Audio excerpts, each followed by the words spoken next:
กลางตัวนี้มาเนี่ยเลยเทปเต้าของเต้าเทดันไปกินเหล้าเลยเอาเฮ็ดเสียเฮ็ดเอาข้างแน่เฮ็ดอย่าสุกก้มเงยๆบ่ายลึกเดียวโอ้ยไอ้บริษัทคูดหาขาวโอ้ย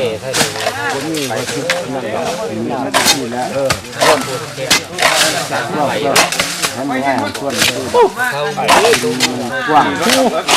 อยู่ในใจฟังพยินเลยป่วยชมกันจุดโอ้โห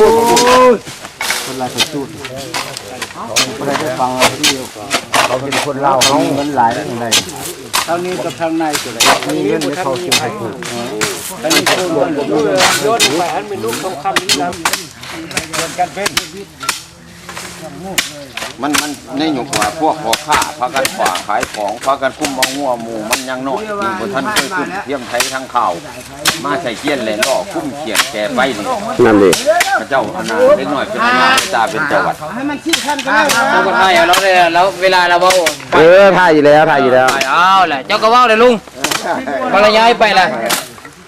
โอ้ย่างเบิดเจอเนาะทำแล้วท่านได้เป็นผู้ทำผู้ชิดผู้ทำผู้ว่าอันใดเป็นอันใดนี่จะได้ลูกเดียวมันอยู่ในระยะพันที่2พันที่3พันที่3นี่ผู้หักและผู้ให้มีแต่อยากได้ฝ่ายเดียวเท่านั้นครับข้ามจากไหนใหญ่นี่ยกนี่แหละยกมึงก็บอกไปนะบอกไปเอาเฮ็ดลุงพดได้เลย12,000ยังวะไปเป็นบัตร40ในที่3นั่นคือเป็นอาจารย์ที่เป็นอาจารย์ที่อะไรแต่ยังไม่เป็นต่อได้คนละรุ่นอันนี้ก็เป็นอาจารย์บีแต่หน้าจอก็ได้มันก็มีปุ่มอยู่หน้าจอห้างโปรแต่สำคัญนั่นแต่หน้าจอโบแมนเด้แต่อยู่นี่สั่งไปเลย2,000กับผมเอาคนเอาอยู่ชน3ต้นผมโอ้ต้นนี้บ่ได้ปลูกจานดินเป็นอื่นบ่ทำแต่งมาเป็นเมืองฟ้าว่านให้เอาสิทำเป็นทำคำจำลองสมัยสมัยเจ้าโบราณเขาสิมากขักเลยเนาะเป็นคำพิจารณาเลยพระองค์ทรงสี่จะไปเป็นทหารคนดีสิชนผมเป็นคนบ้านนอนนี่ประหลาดหลาย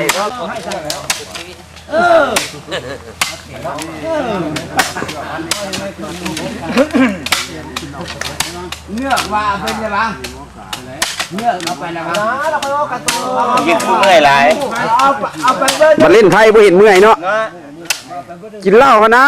เป็นตาพังพึกขี่พึกสี่พึกนอนพึกนอนมืดนั้นนอนกับมันกินนี่ก็อยากเลยหอดย่ามเลยอยากกินโลดบ่มีความอดตัวแข็งคือโลดเนาะ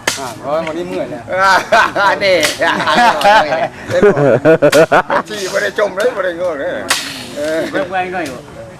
15 นาที10 นาทีดูกระทึกได้เฮ้ยนอนเอามือมาดิดูมันเอาตัวไปยืนนั่นไปตัวไว้โอ้มันบ่ได้มันพูดผู้เดียวเลย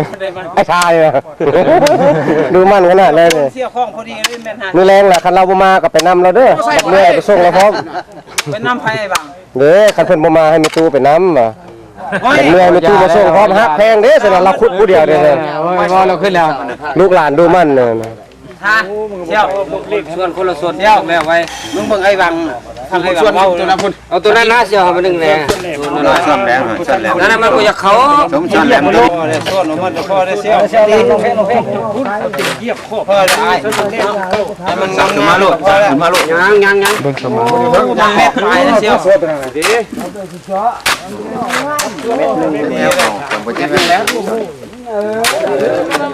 ไม่ป่ายได้เลยต้นนั่นแหละลงไปเนาะตัวเนาะเม็ด40ได้อีกตัดไว้ลักหัวเนาะนั่น แล้วกูเห็นอยู่ยาจังไม่เอาไข่มาบักล่าอิ่มบักขลามกับ โอ้แค่แล้วดี10 โมงครึ่งแล้วสำเร็จเรียบร้อยไปกินไรกันมาแล้วเอาอยู่เนี่ยหมูป่าอยู่ดิยังบ่แล้วหมูสิมามีผู้รักที่จกสวนปลาเลยลองตัดดำเนาะหัวน้อยสิลอกแล้วเอาไปขายเป็นเม็ดสีไว้แต่ในเสาจัดเตรียมไว้สิไปกอมกันงัวกันควายเติมนี่ต้มบ่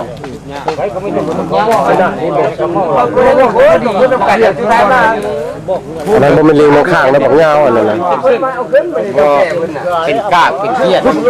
เอาไปเลยก็ทุบผู้ขนาดต้มเลยดีมื้อร้อยจันเนาะยานี่สิกินบ่ได้แต่ผู้เดือดเขายังกินเนาะน้ำข้นเขาสายยังน้ำข้นเขาก็ยังกินไม่เขาได้กินเนาะแต่คายุมันบ่ซื้อมันบ่ได้น้ำกดตัวของแท้ตัวน้ำมันของแท้มันดีบ่มีเหลือตัวเกตเตะปั่นนั่นนะอันนี้ก็มันเล่ากันเป็น20% 10%แต่พอบักเก็ต 80% มันมีร้อยแล้วเลยนะนี่ก็ถือว่าขุดเรียบร้อยแล้วแต่คืนนั้นจะแลกกันแล้วก็สิพากันกลับแต่พุ่นให้น้องปอป่ายแต่บ้านเฮาก็หลายผู้หลายคนมาช่วยกัน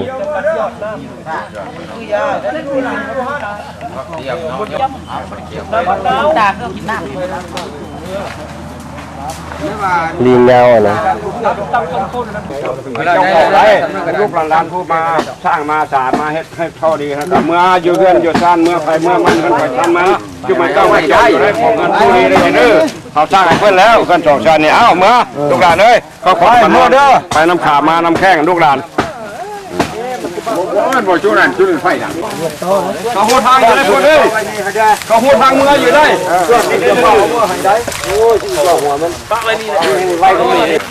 เจ้าขาดดึงคนดึงเจ้าไปมาโค้งมาตีนี่กลัวเหยียบน้ำทีน้ำหนองเลิกมาจากการไปคุดคุมไปปลูกเงินทำในตุลีลูกเจ้าลานเห็นช่วยชีวิตยังบ่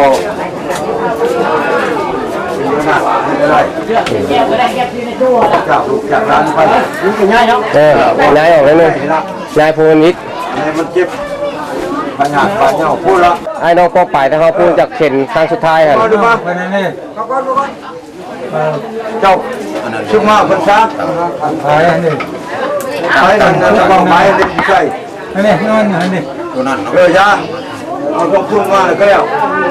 ให้กระเข็นเอาออกก่อนแต่นายเพิ่นมาครบแล้วเขากับยอฝาโลงนี้ออกบ่ได้ตอกเลย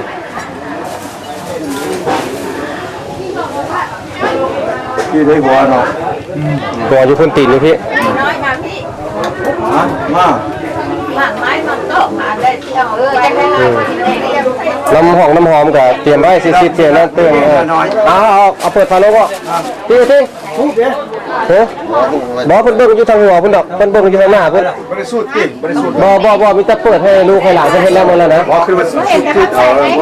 ๆลูกออกชื่อแล้วก็แล้วเลือกที่ฝานี่นะยกว่าอะไรอันนั้นเรียนกับอะไรพุทธะ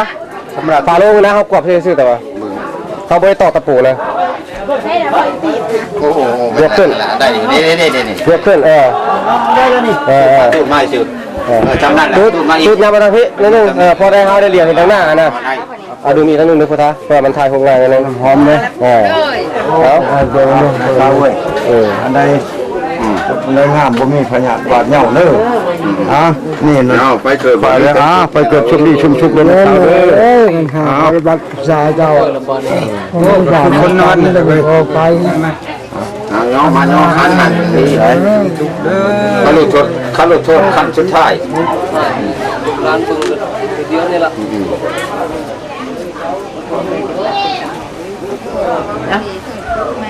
ใช่เป็นน้ำหอมใช่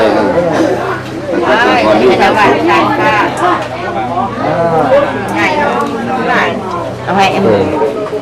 ทำร้านไหลตกไปมันเป็นประตูไอ้ดีประตูเด้อส่วนชาบ้านช่องคนกระเจ้ากับพุทธกระเจ้ากับแปลงให้เจ้าเรียบร้อยแล้วต้องห่วงต้องใหญ่อยู่บ่ห่วงใหญ่ลูกเต้าเขาก็ได้มาได้แล้วเอาขึ้นได้ว่าใช่บ่ได้มันจะเขาใส่ต้องข้างเงานะมาเฮาลงล่างไปทุ่งพูน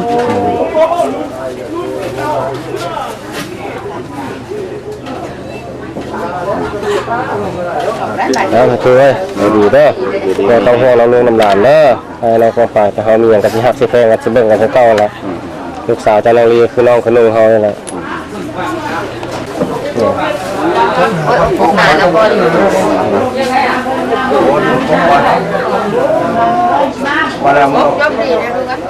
ตัวนี้มันถงขมักของเราหมดเลยเป็นอย่างไรบ่ได้ทั้งเครื่องนุ่งแล้วบ่ลำหนังเครื่องนุ่งห่อก็ยองเครื่องก็ได้คำบอกนั้นบ่แล้วนะไฟสายแล้วบ่นี่ใช้ไฟสายแล้วเอาลองงาขึ้นไปนึงเดี๋ยว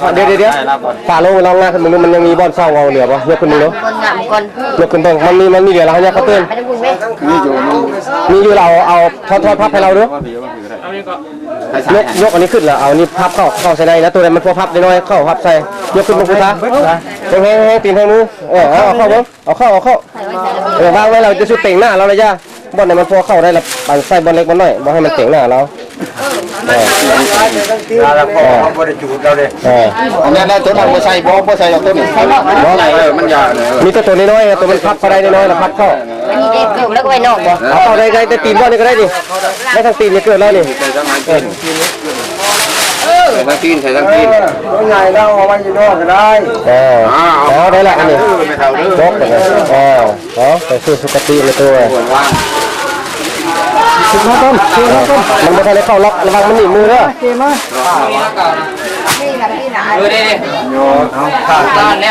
อทงปูนทงขมอกขมากเราเนี่ยตัวสำคัญมันเราเข้าฮันเป็นขาดอะไรแรกก้าวแล้วยับมาสักก่อนยับออกไปเอาเนี่ยแรกก้าวก่อนแรกก้าวท้ากาวแล้วเขายกปุ๊บใส่บาทเดียวดอกแล้วค่อยตอกตะปูเนาะ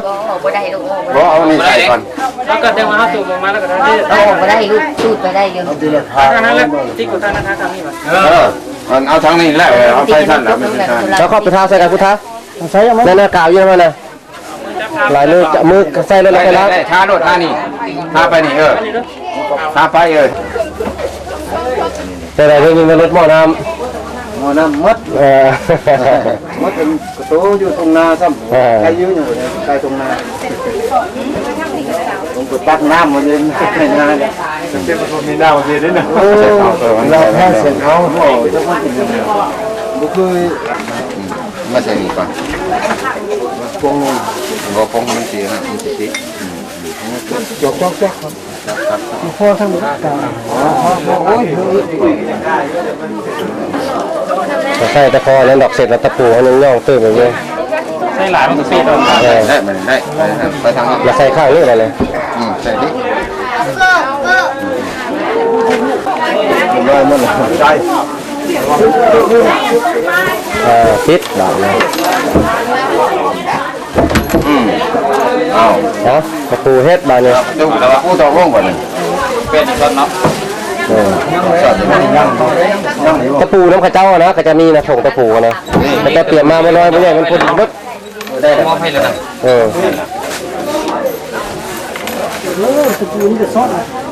บ่ชอบอะไรบ่ชอบกูเป็นมันจมก็ได้บ่ชอบแต่ไม่ได้บอกหาแล้วเอาเลยเอาคุณก่อนหัวขึ้นอยู่บนเรือเช็ดออกมันสีเด็ดมันสีดำ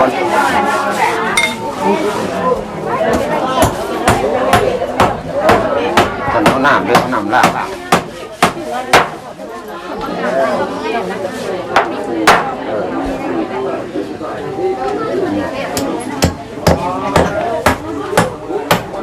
พอแล้ว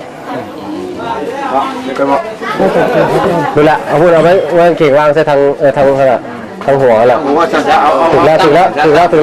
ตั้งขึ้นทางหัวเราไม่ตั้งขึ้นทางหัวตัวนี้แล้วมันตั้งทางนี้สื่อเราเดี๋ยวมาใส่นี่เอาตัวนี้ย่อมาดูดูตัวมาใส่นี่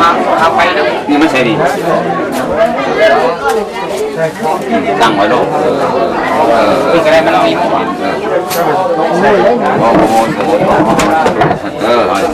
บาดเขาที่เคลื่อนที่อย่างนั่งรีแล้วให้ถือรูปนี้ตกใจจากนั้นนึงกับประกันถือไม้ที่อย่างให้พวกญาติพี่น้อง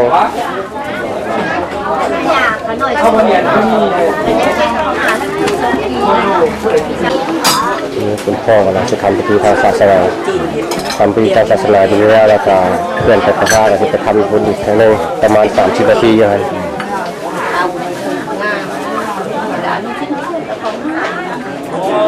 เอาน้ำกินขนาดเข้าไปเอาให้ลูกเอาเนี่ยอัด ปัจจุบันนี้คุณพ่อกำลังจะทำพิธีมิสซา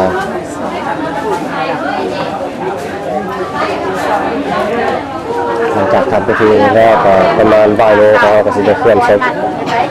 ไปฝังโยภาษาแขนทางเลขที่13นะครับ ให้รับการมาพอนี้รังโดนเรียกความสว่างของเขาเสมอไปโอ้ข้าเจ้าประทานอยู่ที่ทางอย่างได้ให้ลูกใจขอเขาอยู่ของเรามาเสสวาเอาไปทางโดนของเขาโยมเสือทำให้ในใจของสัตว์บุรุษแต่ว่าจะทำมาแต่รู้จะพูดคู่แค่นี้ขึ้นมาโอ้พระเจ้าเราและสัพพะเมื่อจะรู้เสมอเดชะพระพิสุเจ้าพระเจ้าของข้าพระเจ้าขอเราจะทรงสถิตอยู่น้ำคุณโปรดด้วย อาชีพทำลายแล้วพวกเรายังมีที่อาศัยสิ่งมาก สัญญาณอยู่กับพวกเราทางเบง ต่อหน้าความลึกลับ ทางยาทางเบงพระผู้เป็นในพวกข้าพระเจ้าคือพวกข้าพระเจ้าเราอยู่น้ำพระนามเป็นผู้ยิ่งใหญ่ได้เขาได้สักไม่ต้องนั่นหรอกไม่เป็น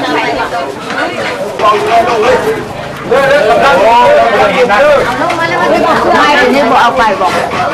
ไปคือกันแล้ว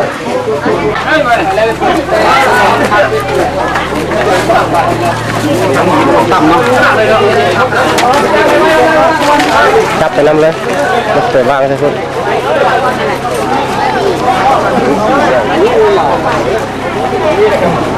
จะตั้งคือตั้งโลกก็แม่ค้าว่างไม่เกิดอะไร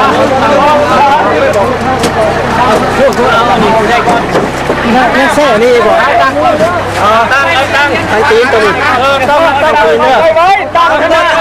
ใช่มาทางหลังมาพอขึ้นตะก้อนพอยึดขึ้นมาทางข้างเลยก้อนบ่ได้ดอกขึ้นมาทางข้างนี่ขึ้นมาทางไอ้เอ๋พี่ขึ้นนะขึ้นข้างนี่นะขึ้นทางพี่นะขึ้นทางไอ้เอ๋พี่นะ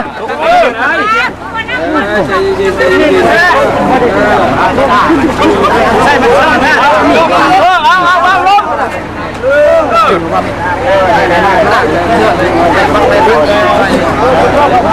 รถกับผู้อยู่นะเมื่อกี้รถอะไรก็รถบ่เล็บก็ไปด้วยนี่คือตัวสลักคนนี้เนี่ยขึ้นน้ำ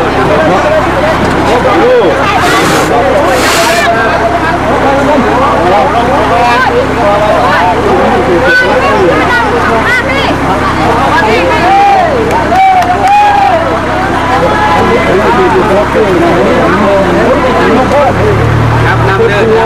น้ำฟ้าแบกคุณล่ะเอาใจแบกไปเลยเอาใจแบกแล้วคือคนนี้แหละยังหลายร้อย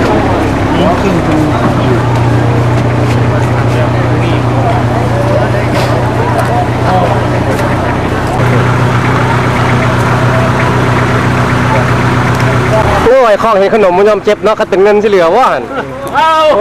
แน่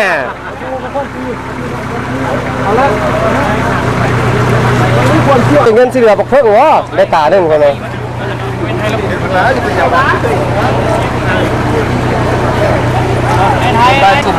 ได้กล้องว่าประถือจะต้องเสียยังไม่ได้พูดเลย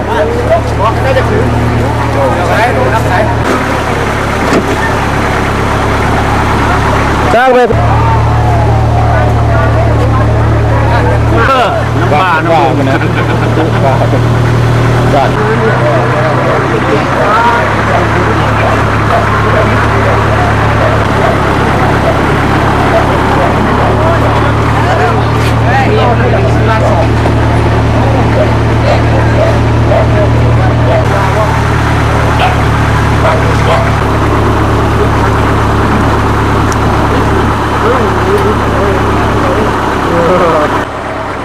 เอาสีนิ่มเสียงจะได้หัน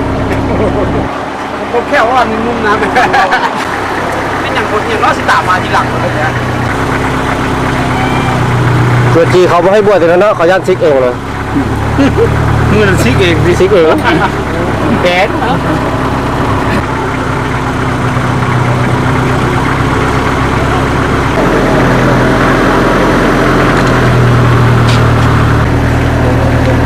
มายากคิดแบบนี้ขายคิดแบบนี้ขายคิดแบบนี้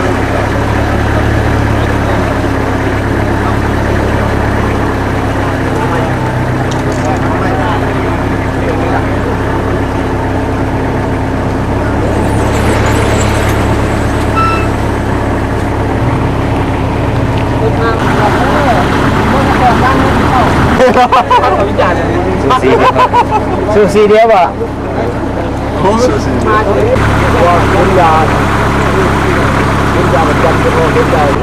เอาไปเข้าไปเหรอเอาไปเข้าไปเหรอศาสนา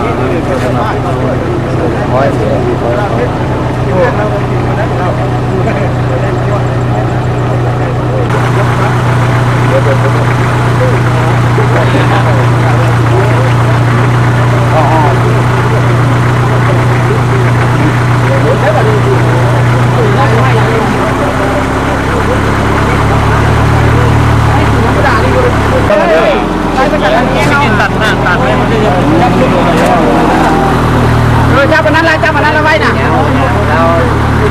ระวังตีนมันทำไม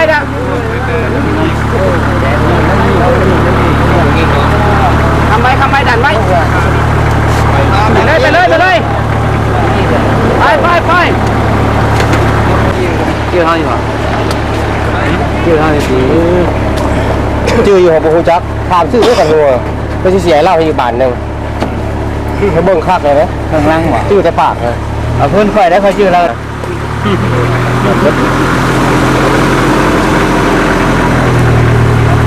คันเร่งทางบุรีรับแจกรู้จักไหมจักมันยากเดี๋ยวเราไปเห็นหรืออื่นจ้ะรับแจกผู้ใด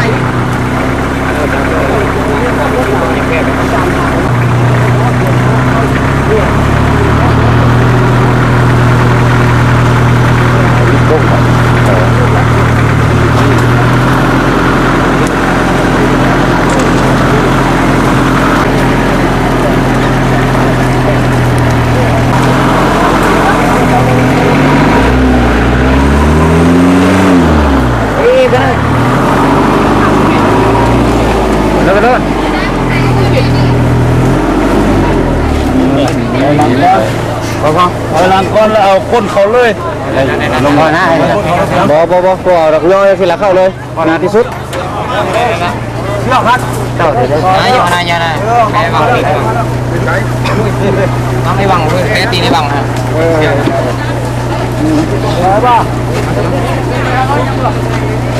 ย่อเป็นยังถอยก็ได้ไปสิครับเลยเดี๋ยวนึงเชือกอะไรมาเลยเสียไว้เสียก็เลยซอยมีแต่ถอยเดี๋ยวก็ซอยเบิดเด้อเงินจ่ายค่าน้ำเบิดเด้อนี่เด้อ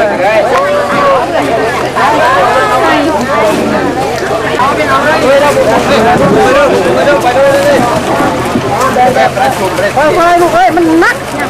จะมาแห้งเลย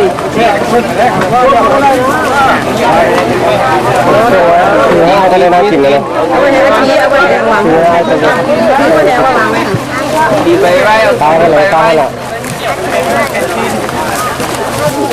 ลงเลยมาถ่ายอะไรอันแท้จะพูดถ่ายอันนี้ถ่ายอันนี้มาตีนะถ่ายเลยนี่เราไปเดินดูไม่ต้องเข้าไปใหญ่เลยลูกผู้หญิง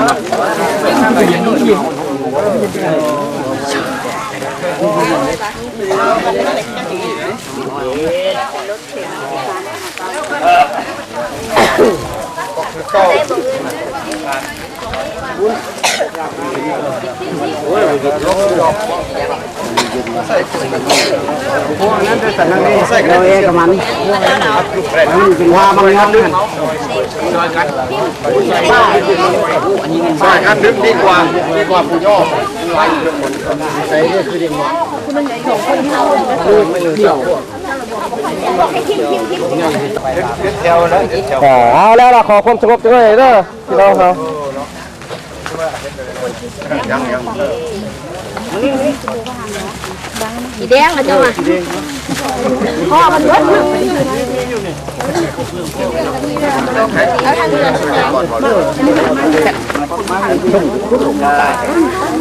วันอื่นเลยเป็นกับโผล่ในนับคือคุณโผล่เลยคุณแม่เนาะแล้วก็ขอหับแพงนับคือมายังบรรดาแขกที่มีเกียรติทุกท่านแต่ทั้งท่านชายและท่านยิ่งมาฮอดเวลานี้ก็ได้เริ่มงามยามดีที่พวกข้าพเจ้าได้ร่วมกันทรงดวงวิญญาณของเมตุมาริยาทองศรีหรือเมตุทองศรีไสยบุตรให้ไปสู่สุคติฉะนั้นต่อไปนี้ข้าพเจ้าในนามผู้ตั้งหน้าของทั้งเจ้าภาพและพี่น้องทุกคนขอเรียนเชิญมาทางคุณพ่อขึ้นมาทำพิธีทางศาสนาเอาลงก่อนนะครับ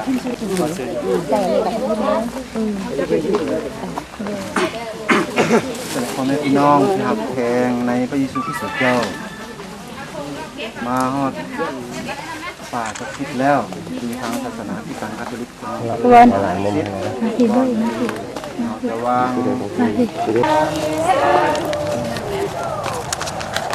ก่อนจะแยกจากกันพวกเราจงท่ากันอำลาเมตุมาริยาทองศรีผู้ล่วงลับเป็นการสุดท้ายพวกเราจงฝากฝังเขาไว้ในพระหัตถ์ของพระปิ่นเจ้าด้วยความรักแพงโดยหวังไว้แต่ว่าสักวันหนึ่งในภายหน้าพวกเราจะได้พบพ่อกันอีกในอาณาจักรอันมีเมืองพวกเราจงสำรวมจิตใจและลึกถึงเขาและทุกสิ่งทุกอย่างที่พวกเรามีผู้เคย ไว้วางใจในคำ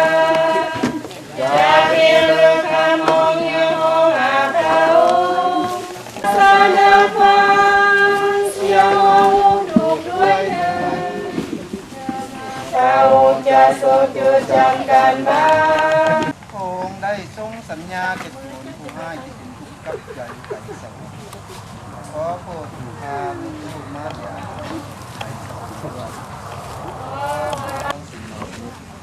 ขอพระองค์ได้โปรดรับเข้าในหมู่นักบุญและผู้เลือกสรรทั้งหลายด้วย โปรดบรรดาพวกข้าพเจ้าด้วย พวกข้าพเจ้าทั้งหลายกำลังโศกเศร้าเหงาใจคิดถึงเมตุมาริยาทองศรีขอพระองค์โปรดช่วยสู้กำลังใจให้ได้รับความบรรเทาอันมาจากความเชื่อความแต่นั้นมาสำหรับผู้ที่มีความเชื่อคุมฝังศพก็ได้กลายเป็นเครื่องหมายแห่งความหวังว่าจะได้กลับเป็นขึ้นมาในเวลาที่พวกข้าพเจ้า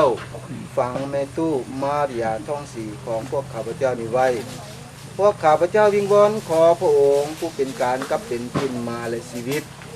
ขอพูดให้เมตุมาริยาทองศรีได้พักผ่อนในกลุ่มศพนี้จนถึงเวลาที่พระองค์จะปลุกเขา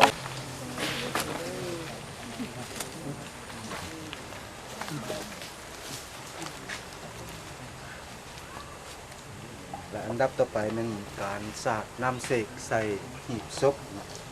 เพื่อเป็นการอำลาเมตุเป็นครั้งสุดท้ายเมตุมาริยาทองศรีเวลานี้เพื่อเป็นการอำลาเจ้าพวกเขาทุกคนจะเอาน้ำเสกอันเป็นที่ระลึกถึงน้ำแห่งสินลังบาปสาดใส่เจ้าเพื่อขอพระปิ่นเจ้าได้โปรดต้อนรับเจ้าในสันติสุขของย้อนเห็นแก่สินลังบาปที่เจ้าได้รับจากฝั่งโลก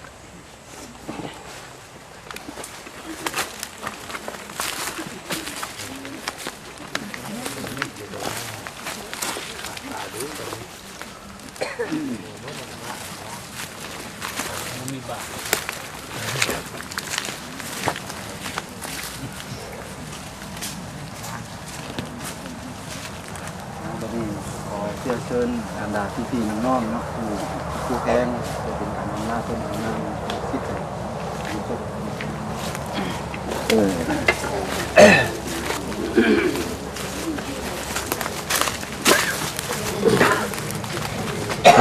จับตัวอื่นใส่อันตึงก็ได้เต้มันจะไว้แล้วดูเลยสู่สุคติเจ้า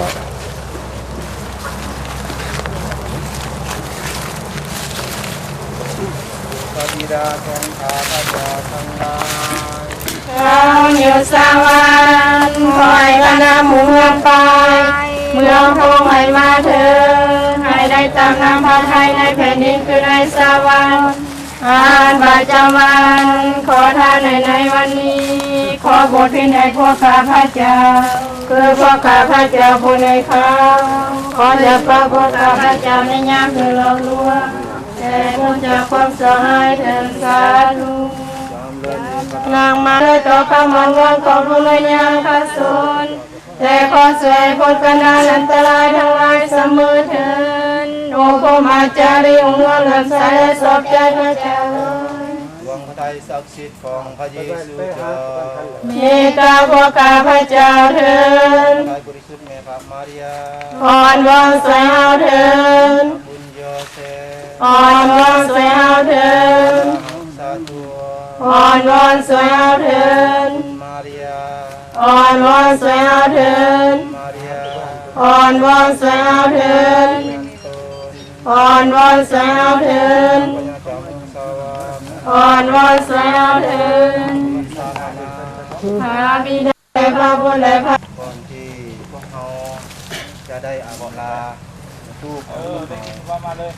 ขอให้พวกเราแต่ละคนขอติดจังหน่อยนะเอาหนึ่งจับ ก็สูงลงลุ่ม ไล่ให้แก่ดวงวิญญาณของลูกของ ยืนขึ้น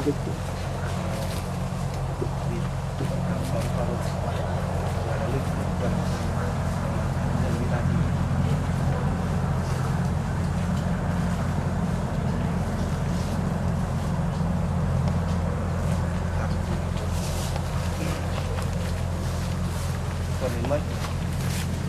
แสดงความหักแพงมายังบรรดาพ่อแม่พี่น้องพ่อแม่ลูกหลานลูกเต้าทุกคนพ่อในฐานะที่ผู้แทนให้แก่ครอบครัวของลีหน่อยให้พอได้อ่านประวัติย่อจาก2-3 ความในประวัติย่อของเพิ่นมีดังนี้แม่ตู้มาริยาทองศรีชื่อนักบุญของเพิ่นชื่อเพิ่นเอิ้นแม่แม่ตู้ทองศรีไสยบุตรเกิดเมื่อวันพฤหัสวันที่10 เดือน 10 ปี 1923ที่บ้านอ่างคำเมืองวังแขวงสวรรณเขตเป็นลูกของท้าวโสภาและนางวีมีไอ้น้องห่วมอุทธรเดียวกันมี5 คน เป็นผู้หญิง3 เพื่อนเป็นลูกกกชีวิตสมรสเพื่อนได้แต่งงานกับพ่อเฒ่าจามจังมีบุตรด้วยกัน4 คน เป็นหญิง2 ปัจจุบันยังมีชีวิตอยู่3 คน ในช่วงปี 1945 ถึงปี 1981 เพิ่นก็บ่ได้ประกอบวิชาอาชีพหยังนอกจากเป็นแม่บ้านแม่เฮือนเป็นแม่ที่ดีให้แก่ลูกแก่เต้าอยู่ในเฮือนในศาลเนื่องจากว่าในเวลานั้นชีวิตครอบครัวของเพิ่นก็อยู่ในความยุ่งยากขัดสนแน่แต่เพิ่นก็ยังพยายามดำเนินชีวิตเลี้ยงลูกเลี้ยงเต้าด้วยความอดความทนเป็นแบบอย่างที่ดีให้แก่ลูกแก่เต้าเมื่อว่าจะมีความยุ่งยากกันใดก็ตามเพิ่นเองก็เคยเป็นอันผู้นำในกลุ่มคริสตังที่มีความศรัทธาต่อพระต่อวัดแต่ว่านำพาลูกเต้าให้มีความศรัทธาต่อพระคุณเจ้าก็เป็นที่นับหน้าถือตาของหลายคน กี่ยวกับเรื่องในทางบ้านเมืองกันนี้คนก็เป็นตัวหนึ่งอยู่แบบอย่างดีตั้งแต่สายบ้านชาวเมืองทางบ้านทางเมืองเป็นมีเรื่องงานในใดเป็นมันว่าเป็นสิ่งก็จะมาดีทางการนี้ก็ตามงานนี้การช่วยเหลือเนี่ยที่ว่าพอสวยได้จะทำสิ่งทานก็ไปยิ่งอย่างคนเยี่ยมคนโชว์เป็นกับว่าได้ปฏิเสธอยู่นำบ้านนำเมืองมีความผักคนแพงบ้านเมืองมีความผักแพงคนดีคนเองเมื่อถึงในปี1975นั้นสามีซึ่งเป็นคู่ชีวิตของคนนั้นก็ได้ลาจากโลกไปเป็นคนคือพระเฒ่าจันเนาะได้เสียชีวิต